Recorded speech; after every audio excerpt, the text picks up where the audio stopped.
Rachel Reeves now has an enormous black hole. And if anything, I underestimated the size of it last week. An enormous black hole. And she's got to fill it all in November. And she's got to fill it all with tax rises. Now, this black hole, I believe, is in the order of £20 billion. Right, that's actually the figure that Bloomberg used as well. How on earth do we get to that when the rebellion last week only cost the government 5.5? Well, you've got that.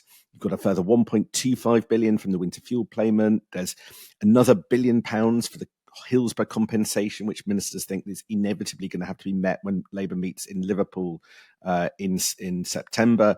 There will be £3 billion for that fuel duty freeze that's inescapable. But lower economic growth, a combination of the tariffs imposed by Donald Trump and smaller than hoped for retail sales, well, that's going to blow a £4 to £6 billion black hole.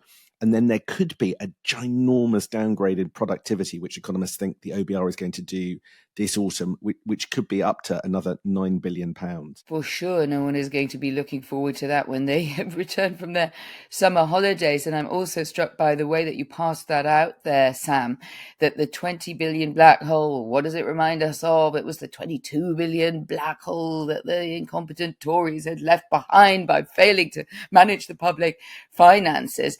Now, we all know that Rachel Reeves is particularly now, even she never was minded to relax her fiscal rules.